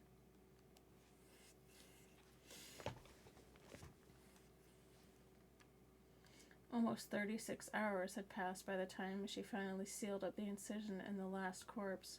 It was all she could do to remain standing. For all that, they had found pretty much nothing. Whoever had sent them knew what they were doing. The only thing of note was a small tattoo on each of their right forearms. She'd seen it before. It was the mark of the Sith. With hands that shook with exhaustion, she helped Althea clean up and store the bodies before she tossed her surgical gown in the bio-waste container and donned her Beskar gown again. She documented everything and put it on a data card for Zan. Then she slowly made her way up to the apartment. Zan was poring over the reports from the CSF officers who were on the scene after they eventually closed down. It was the same thing from all of them and nothing of note. He grew tired and increasingly frustrated with each report he read.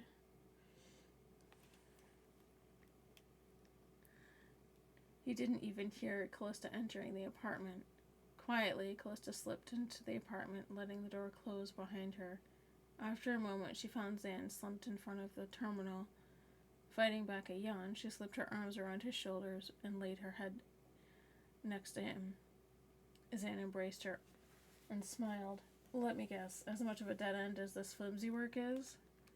Alec, she replied, fighting a yawn as she dug out the data card.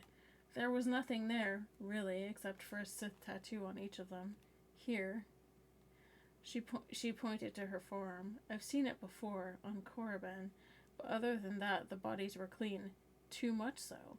As if whoever sent them knew we'd go over them. I got more out of those criffing shards. Zan stood up and held her in his arms for a minute. Well then, it looks like it's down to the Hutt Slayer itself tomorrow. Think you'll find anything? If Rhoda is smart, which, considering his position, he would have to be, then I'm not getting anything easily. But the longer I can keep the charade of being a simple bounty hunter, the better. Think you'll need a hand? Most likely, but I need someone who can keep up a charade as well. He held her for a second more. I won't ask you to unless you want to. But this is a bit out of your element. Callista sighed. I know.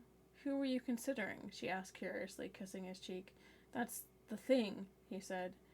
No intelligence agents are to be had right now, so I may just end up doing this myself. Callista frowned. I just don't want you getting in a spot you can't get out of. Rhoda's guards are the simple part. Weakways and Rhodians. The Rhodians are a tougher challenge, but the Weakways are easily misled. Tell them Quay sent you and they'll stop, but still it's going to be hard. Her lips thinned for a moment. She knew it was his job, but she couldn't help worrying. Just be careful. Mick, Stefan, or myself are only a call away if you need us.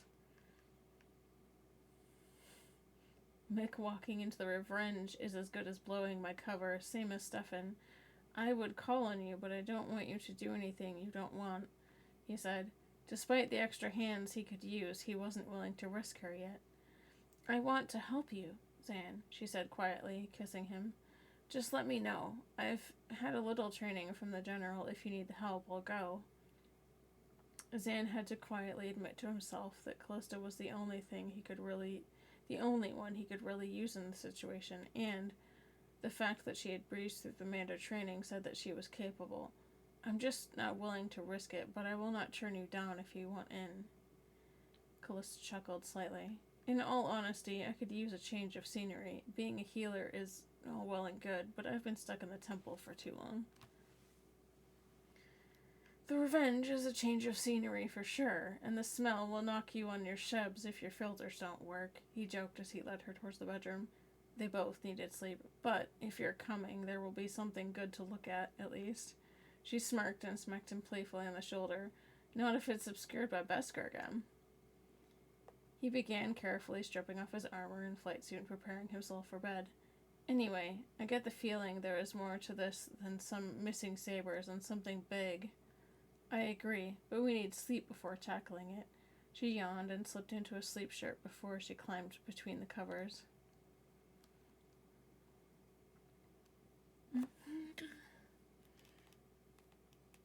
I need to be in my study at home for this kind of research. Stefan had books opened over the tables of their living quarters, looking at history and trying to find clues, and getting nowhere.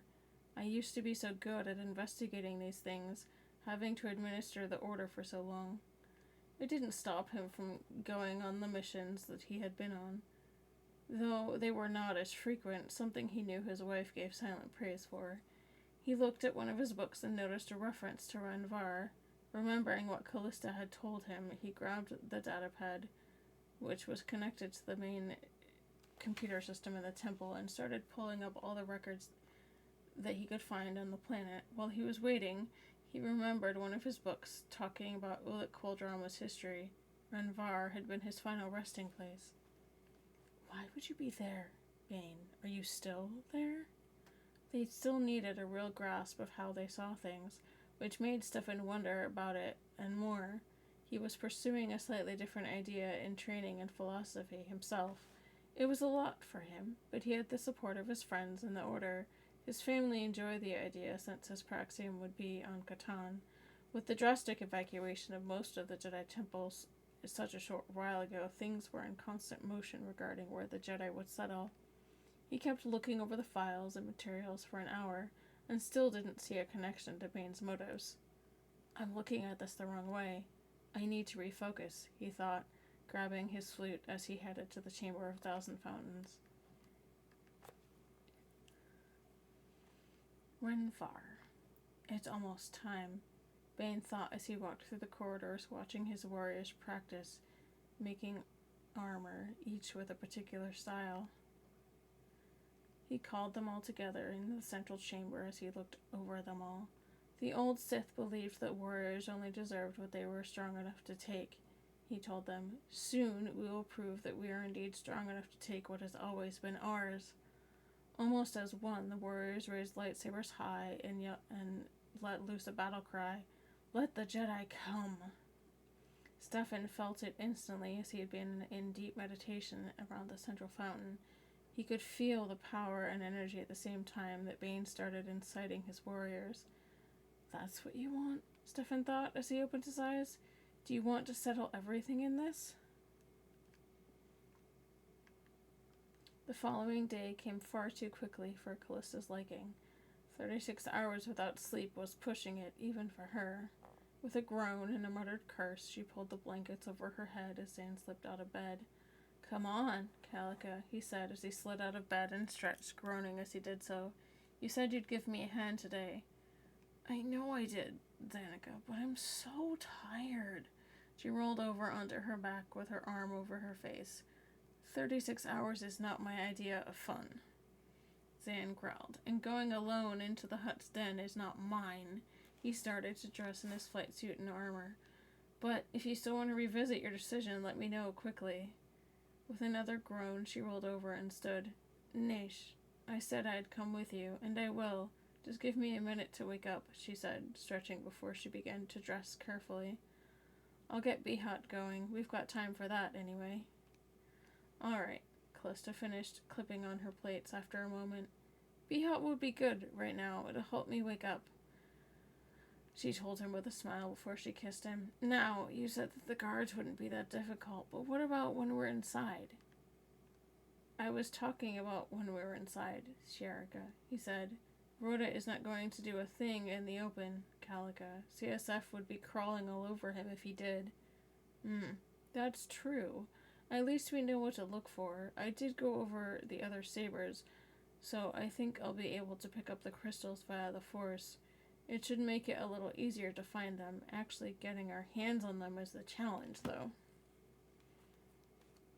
If the Sith are smart, they're trying to get them back, so we need to keep on our toes here just in case they show. Plus, I feel like we're missing something.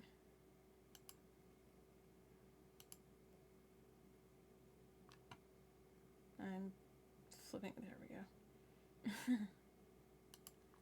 Alright. The question is, what though? Callista scratched the back of her neck and thought, do you think that there's another motive for this whole thing?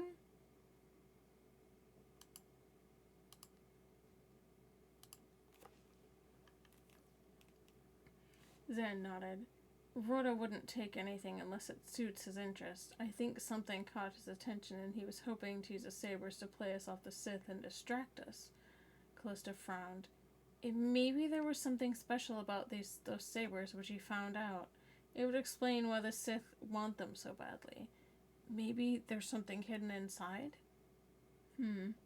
Possibly. But we'll need those sabers to find out, he said as he walked into the kitchen and poured 2 cups of Behat. Message cylinders can be found on some lightsabers, as a Jedi or Sith would never lose them intentionally. With a smile, she took the mug he passed to her and took a slow sip. So, we need to go find out. Whatever it is, it was important. I've not done this kind of thing before. Anything else I should know?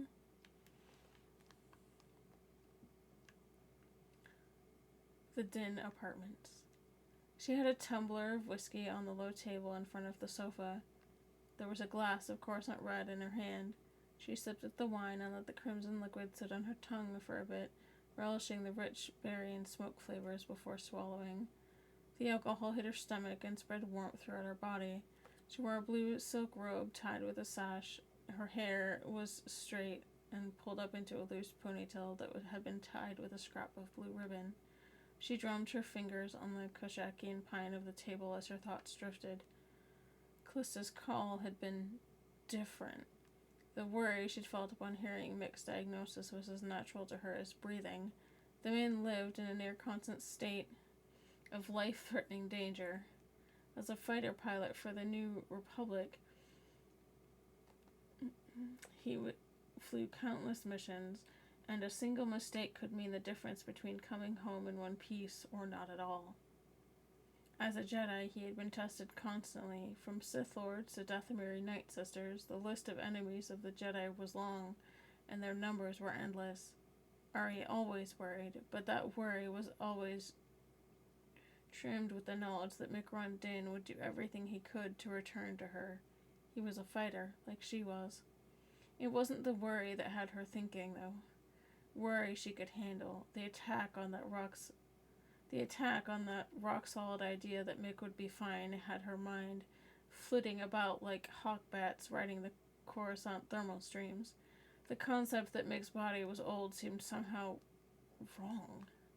He'd always pushed the envelope of his own physical endurance and resilience. It was just another facet of his drive to excel. But if the tests were to be trusted, he would now be coming dangerously close to exceeding those limits without even knowing it until it was too late. And what would happen if he did push past that barrier? Callista had said that his body was healed, but his pain receptors continued to fire as though he wasn't. Body and soul were 35, his mind and nerves were closer to 80. Ari wondered if the dichotomy would ever resolve itself. She wondered if she could do anything to address the issue directly. Girl, you're gonna run yourself ragged with this thought train, Ari admonished herself. Kelly's researching the issue, and nobody's better suited to the task. All you can do is wait and try not to drive yourself crazy.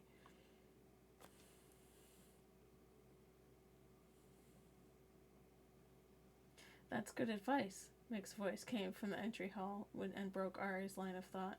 She spitted the rogue with a mock glare. Just how long have you been eavesdropping there? She asked. That's not incredibly polite. I only just got here, Mick grinned as he kicked off his boots. And you were thinking, don't drive yourself crazy pretty loudly. I figured, why should I when I've got you to do it for me? She teased. Mick made a motion like saluting with his lightsaber. Well struck, Princess, he said as he flopped down beside her on the sofa. Oh, I love you. He beamed as he saw how she was dressed and the glass of whiskey on the table. I know, she smiled. You said you wanted to go on a date tonight, but it's a bit late, so I brought the date to us. Did I mention that I love you? I think, once. Ari quickly kissed his cheek. For a moment they sat in relative silence. A soft melody played on the apartment audio system, an ancient tune from their younger days when their worries involved a certain blue-skinned Imperial and the trials of raising their first son. She watched the rogue as he leaned back with his glass and closed his eyes, that content little half-smile on his face. His dark brown hair in its constant state of rakish dishevelment, the faint scar tracing a line from his left cheekbone nearly to his jaw, the stubble that never really went away. She knew every contour, every smile, every line, every scar. After years of separation nearly beyond count, his image was as familiar to her as her own.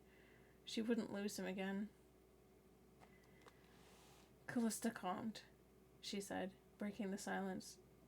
Give you the full report, did she? Mick asked, eyes still closed.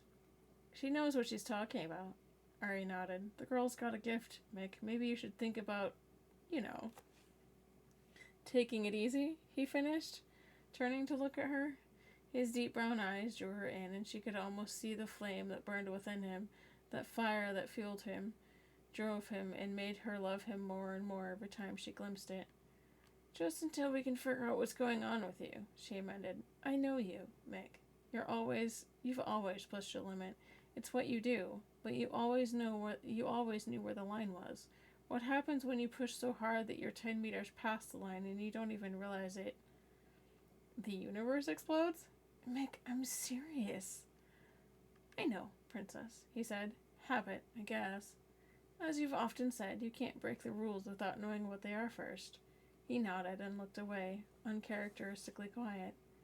I'm sure we'll find an answer, Mick, Ari said, placing a hand on his shoulder.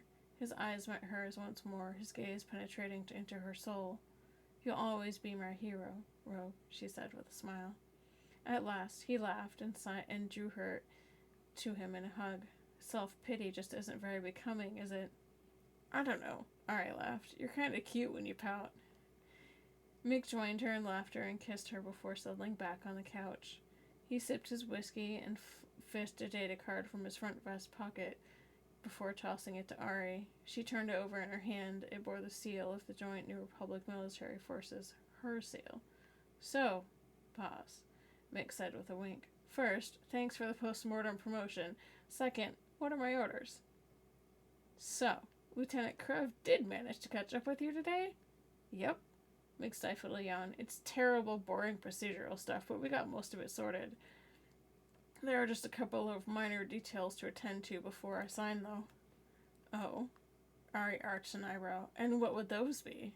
Well, first, Mick started, if I do sign back on, I've got to have some time to play with all the new toys. I want to know the birds inside and out before I get back in the pilot seat. A lot can change in 45 years. Also, I've never been a full colonel before. Thanks, by the way. Ari shrugged. It was a pre-calculated promotion based on your records and service, as well as time served on active duty before you went missing. All those promotions you passed up before the Vong Wars.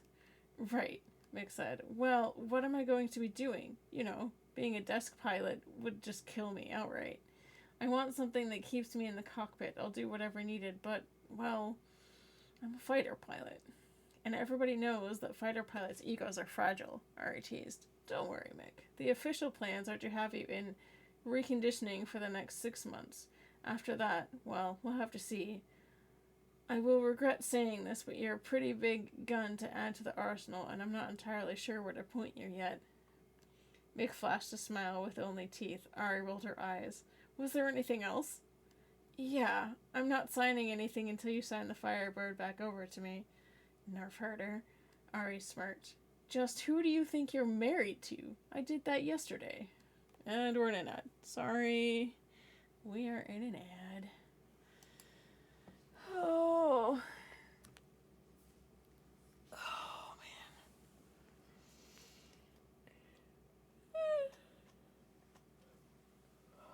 Oh, goodness. Oh, we're almost done the chapter, so we're good. We got like 4 more lines or something. So as soon as we're done with this ad, we can finish the chapter. Alright.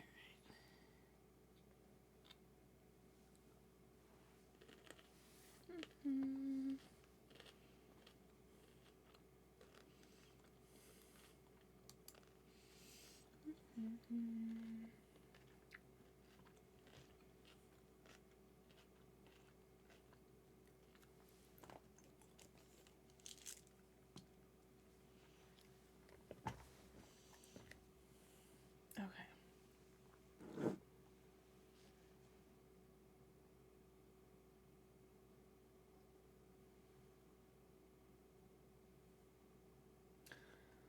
Alrighty.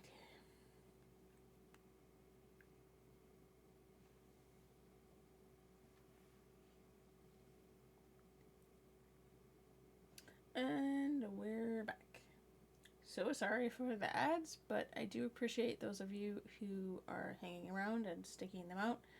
They do help support the channel. I'm not going to ask anybody for subs, but if you would like to support the channel, and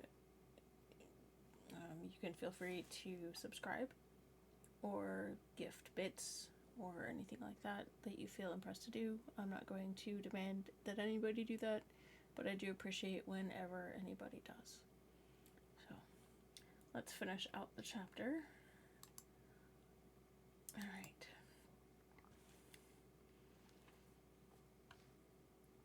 Nerf herder. Ari smirked. Just who do you think you're married to? I did that yesterday. She's parked in our private hangar waiting for you. Mick smiled broadly, set his whiskey down, and snapped to attention. Colonel Mick Rondin, reporting ready and able, General. Oh, this'll be fun, Ari said, turning a predatory smile on the rogue. First order, soldier, she said as she set down her wine. Take off that shirt and get over here now. Yes, ma'am. That's the end of the chapter. And I am not going to continue tonight because it's 9 o'clock. But we have chapter 14 and 15 that we will read on next Wednesday. So, thank you everyone for joining me this evening. I hope you enjoyed. If you have any questions at all about anything that we read tonight, or the stories in general, feel free to ask in chat. Does anybody have a suggestion on somebody we could raid? Let's see. I'm gonna go take a look at my...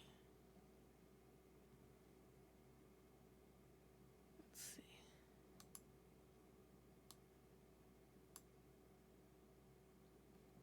Let's see who's live right now.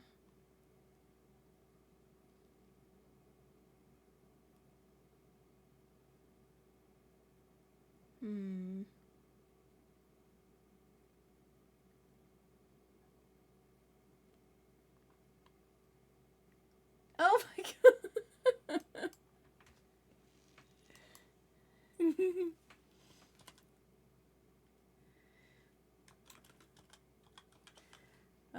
Welcome in, Anne. I was actually about ready to go read out myself, so if you want to hang around and come along for the raid, I would appreciate you. I was actually just looking for somebody to raid myself. Welcome to the channel. You're very welcome. Yeah, I was actually just getting ready to raid out myself, so I was gonna raid you and then you showed up in my chat, so welcome.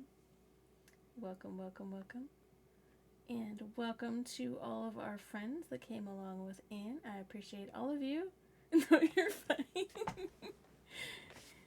Yeah, I usually only stream until about 9 o'clock, so I went a little bit long because I was finishing the chapter. That's okay. Yes.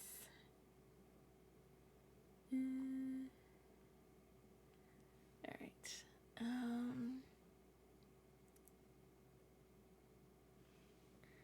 Let's see. Oh, I have an idea. Let's go raid, let's go raid a friend of mine, Shan Chan. She is an artist. She makes emotes, really cool ones, actually. And she's been doing a birthday subathon. It was her birthday. So she's doing a subathon and celebrating her 2-year partner anniversary. So let's go show her some love. Let me get the raid set up here.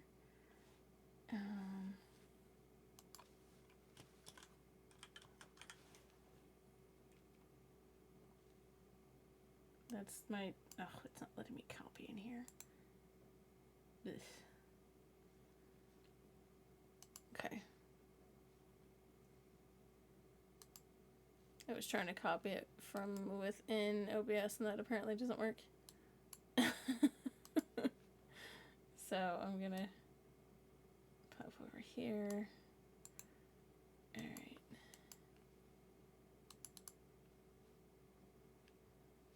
So I'm going to go set that up. So we're going to raid Shan Chan. She was playing Helldivers a little while ago. I don't know what she's up to now. But let's get that started. And please feel free to hang around for the raid. Anybody that's that wants to, I would appreciate that very much. And let's go show her some love and bring those cozy vibes. Thank you all for a wonderful evening, and I appreciate you joining me tonight. Have a good night.